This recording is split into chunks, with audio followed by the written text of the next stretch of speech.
TV Folha entrevista agora, ao vivo, o ministro da Educação, José Mendonça Filho. Olá, ministro, obrigada por ter aceito o nosso convite. Aqui conosco, a repórter especial Ana Estela Souza Pinto. Em 4 meses no governo, o ministro tem questões muito importantes à mesa. Como vai ficar o FIES, o financiamento estudantil? Quais as perspectivas para a pasta com a eventual aprovação do teto para gastos públicos? E, principalmente, a reforma do ensino médio, o que muda, como fica? Começando por aí, ministro, qual a sua expectativa? Quando ele vai ser aprovado e quando será possível de implementá-lo?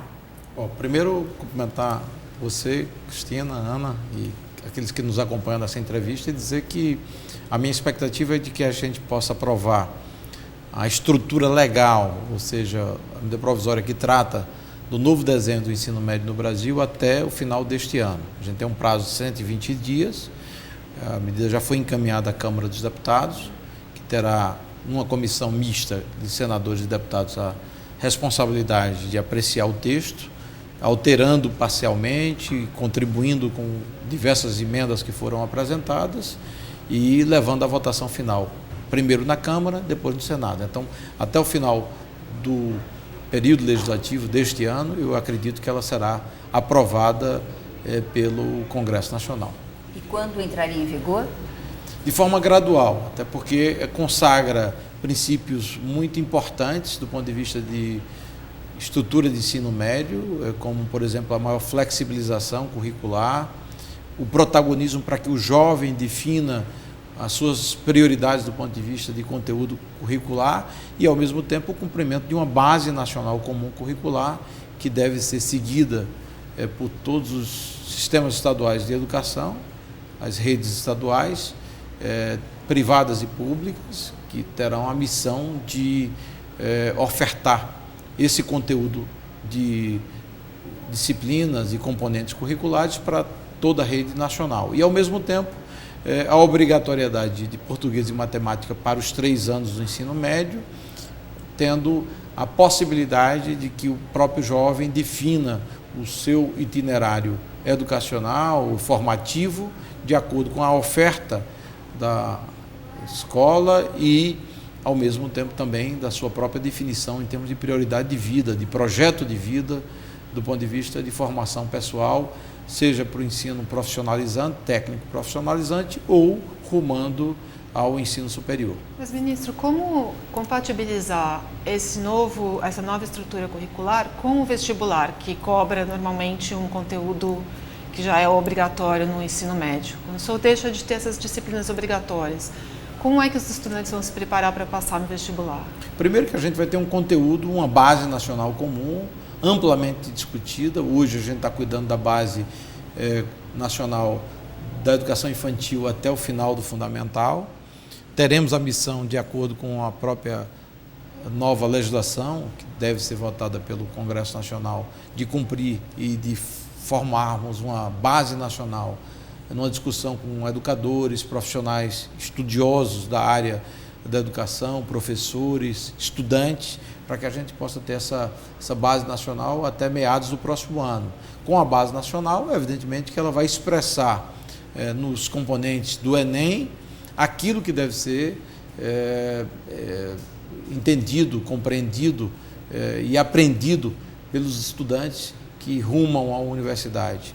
E enfatizando também áreas de maior ênfase que o aluno queira dedicar. Por exemplo, áreas de humanas, ou ciências da natureza, ou mesmo exatas, especificamente matemática, de acordo com a vontade, a vocação, o itinerário formativo definido pelo próprio estudante. Então, Enem e vestibulares também teriam essa especialização?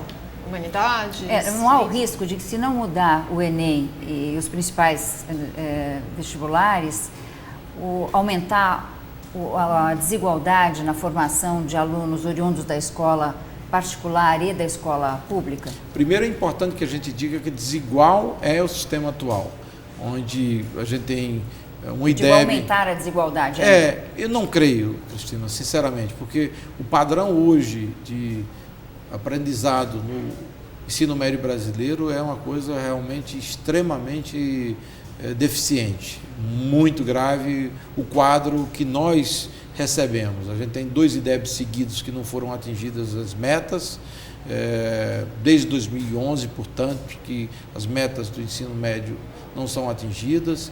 A gente tem uma juventude que no final da década de 90, 97, 98, tinha mais compreensão e tinha um melhor nível de português e matemática do que o atual, um melhor desempenho. Então, o quadro geral é de crise total da educação de nível médio no Brasil. E a reforma vem ao encontro de medidas que devem apresentar um novo caminho, sintonizando o Brasil com o que é praticado no mundo todo.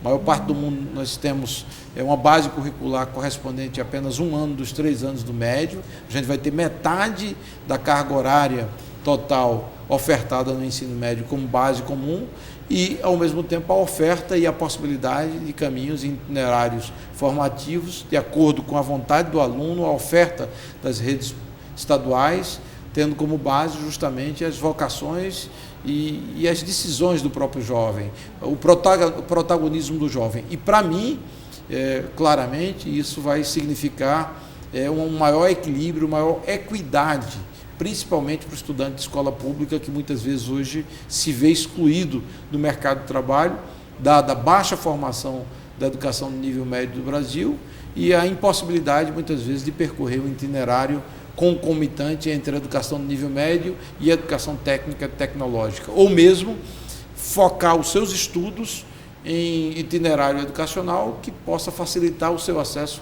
ao ensino superior. É tudo igual, num padrão bastante raso, sem nenhum aprofundamento de acordo com a vontade pessoal do jovem, que pode e deve protagonizar a construção do seu próprio futuro. Esse plano não vai esbarrar na falta de professores qualificados, ministro? Já é um problema hoje e os críticos da reforma têm dito que quando se flexibiliza uma parte do conteúdo, vai faltar professor, porque o professor não vai conseguir cumprir a sua grade naquela mesma escola, então vai ter que procurar trabalho em outro lugar e vai começar a ter falta de professor especializado para as disciplinas especializadas. Como vai ser equacionada a questão do professor? Claramente, o modelo atual, com 13 disciplinas obrigatórias, é o que enseja justamente uma situação, muitas vezes, de não oferta de professores formados justamente nas áreas específicas da grade curricular obrigatória por lei no Brasil. Quando você tem mais flexibilidade, evidentemente você cria áreas de disciplinas e componentes curriculares que podem ser lecionadas com maior facilidade dentro dos sistemas estaduais de educação, das redes estaduais de educação de todo o país. E, ao mesmo tempo, eu acredito que estará sempre presente nas nossas prioridades no Ministério da Educação a inclusão de projetos e propostas que venham ao encontro da necessidade da melhora da formação de professores e da chamada formação continuada, ofertando modelos em cooperação entre o governo federal e os governos estaduais e municipais, que é quem controla a maior parte das redes de educação básica no Brasil, para que a gente possa ter uma elevação no padrão de qualidade formativa dos professores brasileiros. Muito dedicados e muito focados nas suas missões, mas que precisam do apoio por parte dos governos, tanto os governos estaduais e municipais, como também do governo federal. O senhor falou das universidades federais, né, que estão sob a sua responsabilidade direta. No seminário recente que você e a Cristina abriram aqui em São Paulo, houve um painel apenas com secretários de educação de governo, e vários deles, se não todos, relataram uma imensa dificuldade de fazer projetos comuns com as universidades federais, principalmente em formação de professores. Que tipo de medida o MEC pode fazer, concreta, para envolver as universidades federais nesse esforço para melhorar a educação do país? Bom, você toca num ponto muito relevante. Eu acho que o modelo formativo e de formação continuada da educação, da formação de professores no Brasil, ele sempre levou em consideração aquilo que era liderado pelo Ministério da Educação em parceria com as universidades públicas, principalmente as federais. E eu não quero desprezá-las de forma alguma. Eu acho que são muito relevantes e devem participar desse modelo, até porque tem muito a contribuir. Mas a gente não pode parar por aí, a gente tem que incorporar cada vez mais um modelo de formação de professores que envolva as redes estaduais e municipais, desprezadas, como você disse, e muitas vezes escanteadas nesse processo de busca da melhoria da formação dos professores de toda a rede estadual e municipal no Brasil. Então, nós desejamos e vamos buscar justamente essa parceria envolvendo também a direção das redes estaduais e municipais com universidades públicas e universidades privadas, para que a gente possa ter mais efetividade e melhores resultados em termos de formação de professores no nosso país. Ministro, para esclarecer melhor, o senhor disse que será implantada a reforma gradativamente, mas quem estiver no meio do ciclo médio vai se beneficiar da reforma ou ela vai começar realmente só do primeiro ano? Ela vai se dar a sua implantação de forma gradual. A gente tem, primeiro, a aprovação da lei, que foi enviada a proposta via medida provisória, que eu acredito que ocorrerá até o final deste ano. Até meados do próximo ano teremos a votação ou a conclusão da chamada Base Nacional Comum Curricular, numa discussão bastante técnica, referendada pelo Conselho Nacional de Educação, e depois o processo de implementação, que será gradual, respeitando as peculiaridades e as características de cada rede estadual de educação, controlada pelas secretarias de educação, os conselhos estaduais de educação, para que a partir de 2018 em diante, gradualmente, se incorpore esse novo modelo com uma base comum e com a oferta de conteúdos complementares para a definição do próprio aluno. Começando então pelo primeiro ano, depois o segundo, exatamente, vai ser assim? Exatamente, primeiro ano, segundo e terceiro ano, gradualmente. Então quem já estiver no ensino médio não vai quem já estiver no fim do ensino médio, há de se ter um modelo de transição para que você não atrapalhe nem crie dificuldades para aquele que está concluindo o ensino médio dentro do modelo tradicional de 13 disciplinas obrigatórias. E é importante a gente também tranquilizar os jovens e pais que hoje estão envolvidos, por exemplo, com o Enem em 2016, que nada muda para este ano. Então, quem vai submeter o Enem agora em novembro, continue estudando dentro das regras definidas previamente dentro do modelo atual. Não há pressa para que a gente possa imaginar uma mudança radical para esse Enem, e tudo se dará a partir de 17, 18, de forma gradual, respeitando o processo de adaptação das redes estaduais de educação de nível médio, controladas e comandadas pelos secretários de educação dos estados. O senhor falou da Base Nacional Curricular, o que esperar dela? Que tipo de definição virá? Vai contemplar conteúdo mais regional? Qual vai ser a flexibilização disso? Bom, a base tem como propósito termos um conteúdo comum para o Brasil todo, do ponto de vista curricular, de componentes de disciplinas que possam estar presentes em toda a rede de educação privada e pública de nível médio do Brasil. Dá um padrão mínimo. Fato que ocorre, eu digo, que está presente nas principais nações do mundo há muito tempo. O modelo estático único de um padrão de 13 disciplinas é único do Brasil. Infelizmente, o Brasil está absolutamente dessintonizado das principais nações da Europa, Estados Unidos, Ásia, que já há muito tempo derivaram e caminharam numa direção bastante diferente. Então, nós teremos mais flexibilidade com esse modelo comum, contemplando as várias disciplinas e componentes disciplinares que estão presentes na grade de disciplinas atual, mas necessariamente não como disciplina. Então, não há motivo para você entender isso como uma indisposição com qualquer disciplina especificamente. Conteúdos na área de filosofia, da sociologia, da história, química, física estarão presentes, assim como educação física e artes. Agora, não é uma definição do ministro ou do gabinete do ministro, será um debate levando em consideração o padrão internacional dentro do estado da arte, da base curricular praticada na maior parte do mundo, para que o Brasil também não fique defasado com relação à educação que ocorre no mundo todo, que é ofertada no mundo todo. Então, dentro dessa linha de raciocínio, é tranquilidade que nós estaremos fazendo um trabalho técnico, suportado com os melhores profissionais do Brasil e até especialistas internacionais que serão convidados para também colaborar nessa missão absolutamente nobre. Ministro, falando de um assunto quente do dia, que é o gasto público, uma das medidas, inclusive, da reforma do ensino médio é aumentar muito a porcentagem de escolas em período integral. Quase dobra o número de horas, ou dobra o número de horas, o que não tem como fazer muito sem elevar o custo.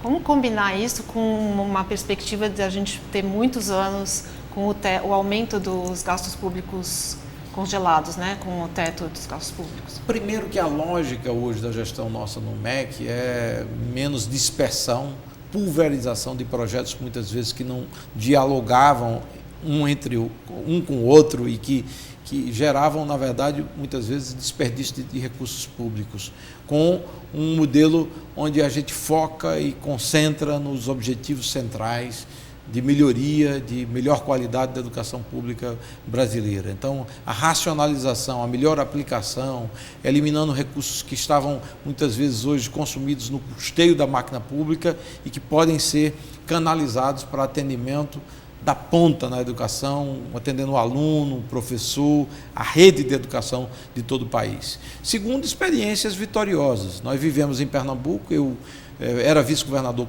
com Jarbas, então governador do estado, uma experiência de sucesso na área da educação em tempo integral.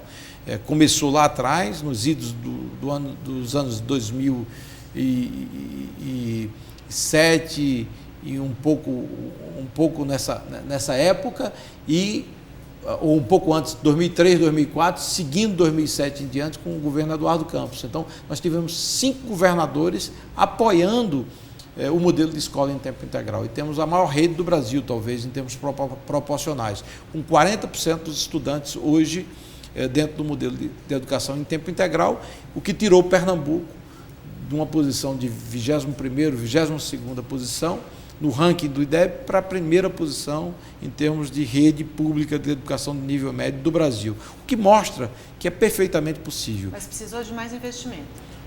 Mais racionalização, porque você gera economia até na própria implantação do modelo de educação em tempo integral. Para você ter uma ideia, no modelo pernambucano, em tempo integral, de cada 100 alunos que começam no primeiro ano do nível médio em tempo integral, 95 concluem o ciclo completo do nível médio, 95 nos 3 anos. No modelo tradicional, apenas 50%. Então, você tem aí um volume enorme de recursos públicos que são desperdiçados por conta da ineficiência e da má qualidade da educação tradicional pública no nosso país. Isso significa, só em termos numéricos, algo como 2,5 bilhões a 2,6 bilhões de reais que são desperdiçados por conta da rede pública brasileira, que infelizmente ainda é muito pouco eficiente. E por fim, dizer de forma muito clara e objetiva para você, Ana, que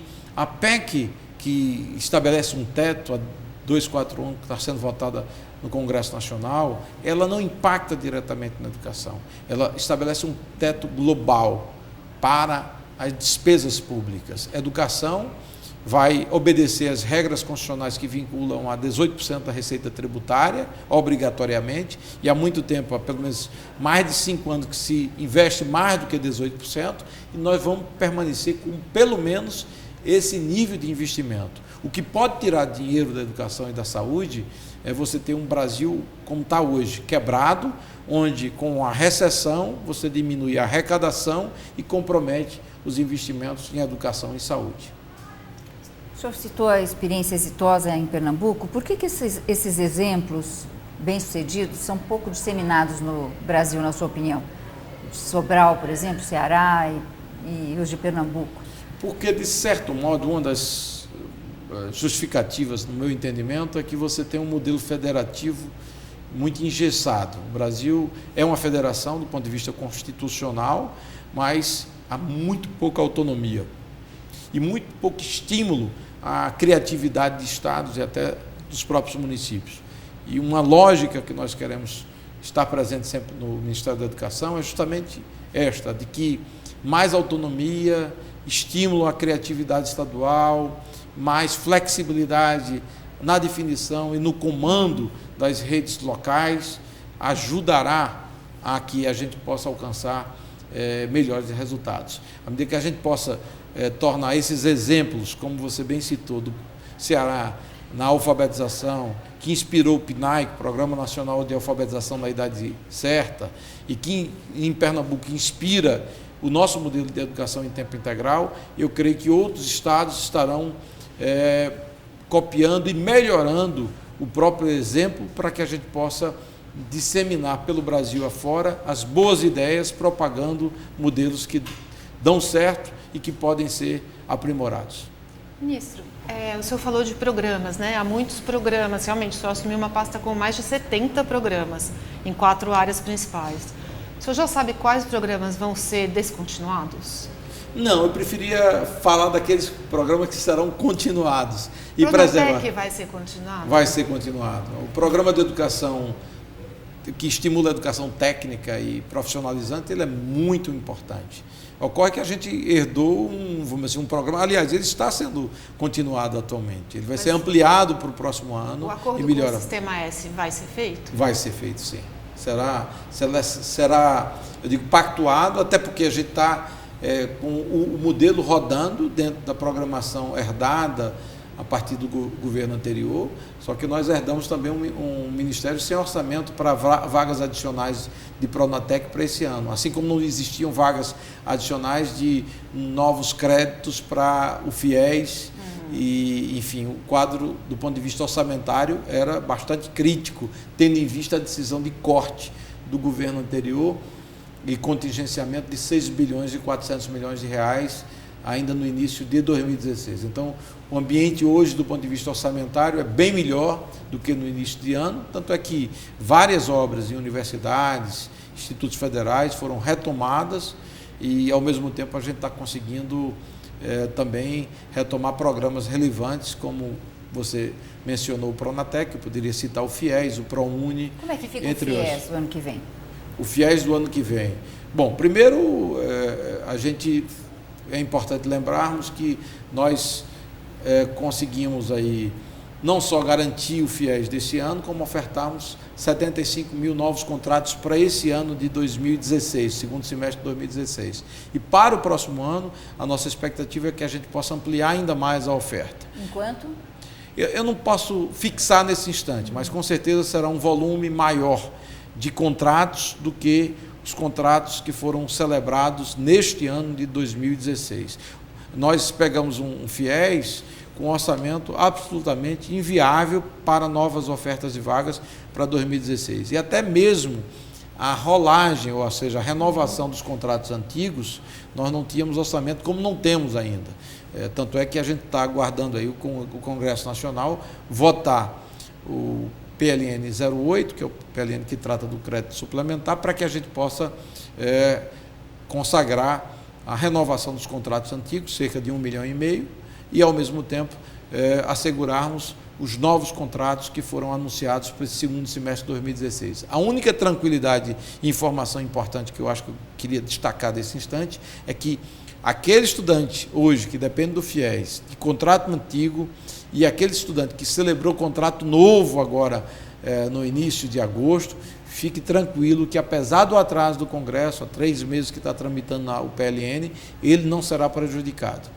Eu sei que há muita boataria, muita discussão, mas ninguém será prejudicado. Todos os contratos antigos e os contratos novos serão garantidos pelo governo federal, tão logo o Congresso possa aprovar esse PLN 08. Mas ele vai ser reformulado de alguma forma, em termos de percentual? Regra de acesso, condição de financiamento? Isso. Há muito espaço para discussão, e qualquer espaço de discussão levará sempre em consideração a prioridade para os mais pobres, evidentemente uma amplitude maior de cursos, tendo em vista hoje uma forte concentração em determinados cursos que monopolizam um percentual muito elevado de recursos do próprio FIES, e também, eu digo, segurança de saúde financeira e equilíbrio financeiro para o FIES no longo prazo. Então, são princípios e elementos que serão sempre considerados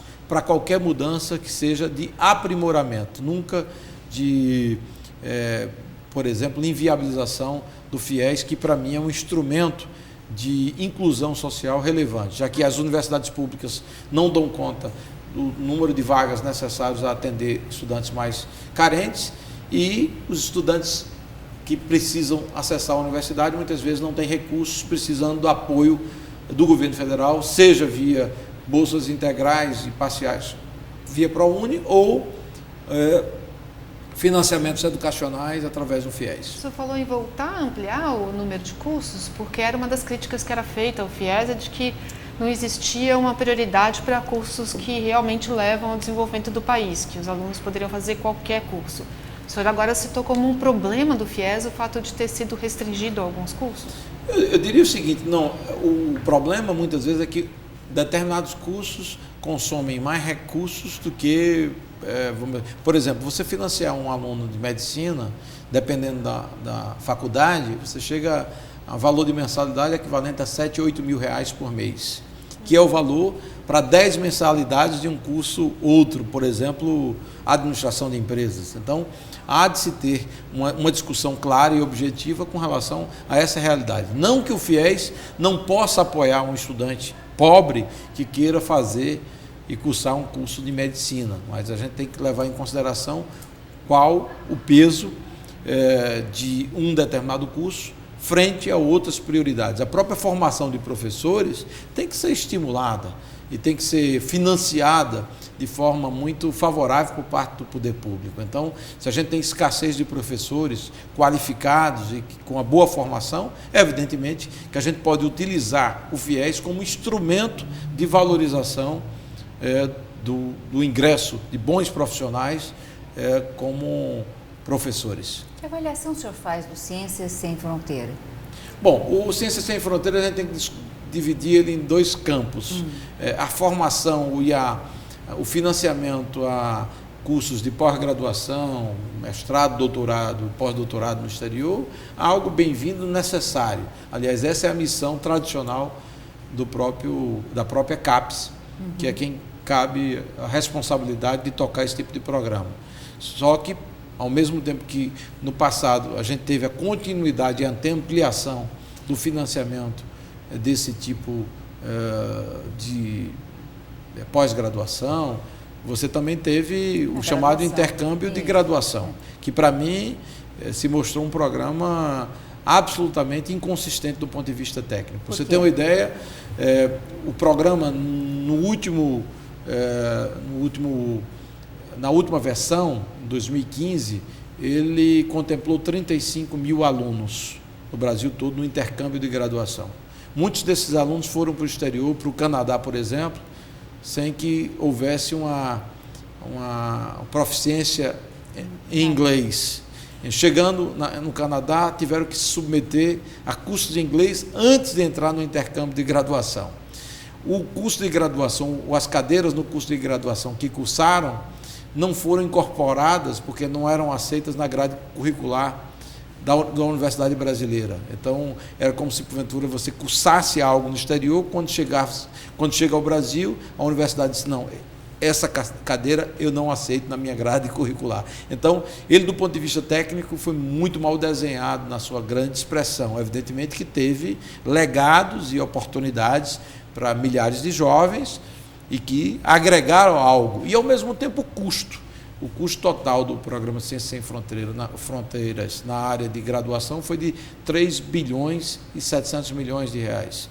Equivale, para atender 35 mil alunos, equivale a tudo que o MEC investe na merenda escolar para atender 39 milhões de alunos. Então, para mim, eu acho que a gente precisa discutir tendo como peso a importância, o público atendido, muitas vezes pessoas de classe média que têm outra condição, desprezando a educação básica, que para mim ela é muito importante de ser valorizada. Tanto é que, se você fizer uma avaliação do incremento de investimento de 2010 para 2016, nós elevamos a aplicação em ensino superior no Brasil em 30 bilhões de reais e na educação básica 10 bilhões de reais, ou seja, nós ampliamos em 3 vezes mais o investimento em educação nível superior do que na educação básica, o que para mim é um contrassenso no país que precisa investir forte na educação infantil, na alfabetização, no ensino fundamental e na educação de nível médio. Esse é um ponto importante, ministro, porque o Brasil, o governo gasta por aluno de ensino superior mais do que a média dos países da OCDE, que são países desenvolvidos. E em relação aos alunos de ensino fundamental e médio, gasta menos da metade, ou 1/3 do que gastam os países desenvolvidos. O Brasil gasta R$9.000 por aluno de ensino médio, 2,5 por aluno de ensino fundamental. Como mexer nessa balança? O senhor anteriormente já havia se declarado a favor de que o ensino público não fosse totalmente gratuito, que os alunos que podem pagar pelo ensino superior pudessem pagar uma mensalidade. Essa seria uma forma? Não, na verdade eu nunca declarei isso. O que houve foi a discussão no Congresso de uma PEC que tratava de cursos de pós-graduação por demanda das próprias universidades públicas, como a USP e outras estaduais que têm cursos de especialização, mestrado profissional e que tem um limbo jurídico sobre a possibilidade ou não de cobrança de mensalidades para esse tipo de cursos. Então, aluno de universidades públicas, eu nunca discuti isso. Aliás, como governador de Pernambuco, a Universidade Pernambucana, a UPE, ela cobrava mensalidades de todos os estudantes que cursavam na Universidade de Pernambuco, tendo em vista que até a Constituição de 88 era essa a regra estabelecida para muitas universidades do Brasil. E eu instituí a gratuidade de acesso à universidade pública para estudantes oriundos de escolas públicas. Então, eu acho que não é o momento do Brasil discutir isso. A gente tem outras polêmicas e outras prioridades, mais do que isso, para que a gente possa discutir um tema tão difícil de ser muitas vezes até debatido. A prioridade hoje é fortalecer a rede de educação superior do Ministério da Educação, criando condições mínimas de equilíbrio do ponto de vista de custeio, do ponto de vista de ampliação em termos de malha de campos vinculados às universidades federais. Tiramos do papel várias obras que estavam paralisadas, eram 700 obras, cerca de entre universidades e institutos federais que estavam paralisadas quando nós assumimos e que retomamos, e ao mesmo tempo criar outras formas de acesso à educação de nível superior via FIES, via ProUni. Agora, é básico que a educação básica merece mais atenção. E o que você disse é uma pura verdade.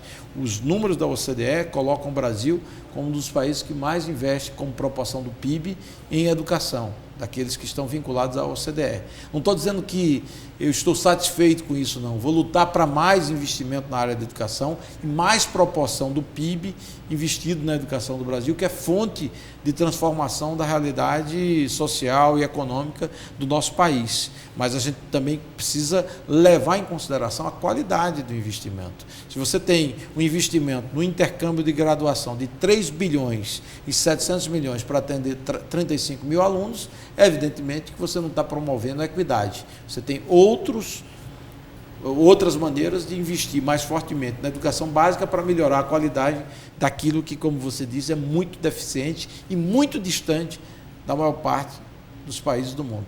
Então, nesse ritmo, o Brasil dificilmente vai alcançar o IDEB, o que é planejado para nem em 2021, no ensino fundamental 2 e no ensino médio. No ensino médio vocês estão mexendo. Para o ensino fundamental 2, há algum plano? Ah, sim. E aí é uma pergunta muito importante que você faz e que eu queria, inclusive, aproveitar esse instante para falar sobre esse ponto específico. É que muitas vezes as pessoas se perguntam por que começar pela educação no nível médio.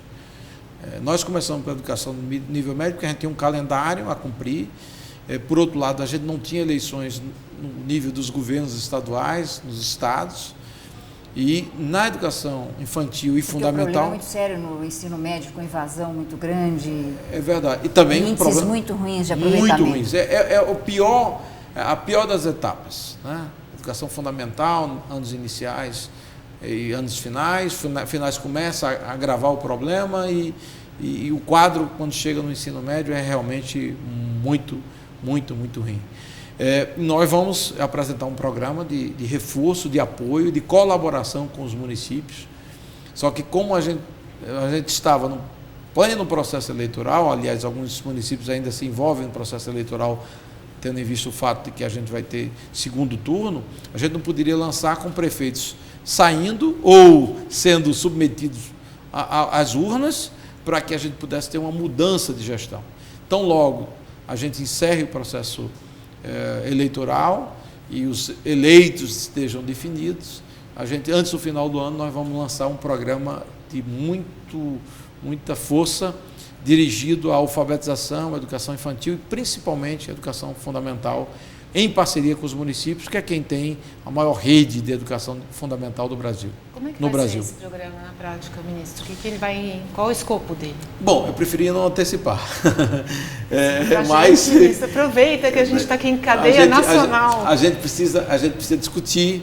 A gente tem alguns elementos assim básicos, demarcados, mas a gente vai estabelecer um debate, uma discussão com a Undime, que é a União Nacional dos Dirigentes de Educação Municipal, também colocar um debate, uma interação muito forte junto aos prefeitos. Agora, a ênfase tem que ser dedicada principalmente para aqueles municípios que têm o pior desempenho possível em termos de IDEB. A gente precisa fazer com que o gap que existe hoje entre a educação fundamental ele não seja o que é hoje, que é realmente uma coisa incrível. A gente tem municípios que conseguem cumprir as metas do IDEB e outros municípios que não têm nem rede estruturada, a gestão adequada. Então o MEC vai atuar para que a gente possa recuperar esse espaço e dar o apoio necessário aos municípios, sempre de forma negociada e cooperativa. Sabe que numa escola o mais importante são os professores e as diretoras. O que está sendo pensado para ajudá-los a aprimorar o trabalho?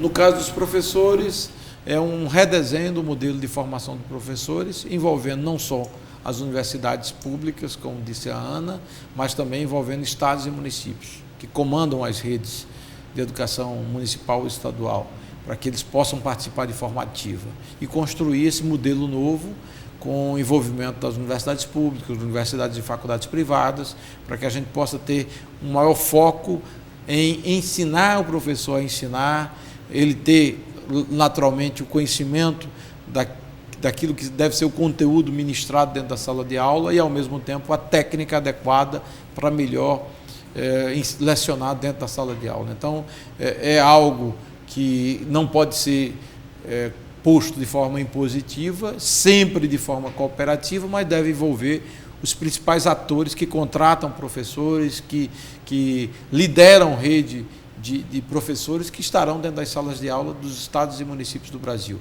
O MEC não atua na ponta, ele tem que ter uma visão muito macro da política nacional na formação, mas pode atuar fortemente, inclusive com instrumentos como o FIES, que é um instrumento importante, o ProUni, para estimular bons alunos a ingressar na carreira de professores, aqueles que têm vocação, que eles possam abraçar a carreira, que é muito nobre, muito importante e que precisa ser valorizada.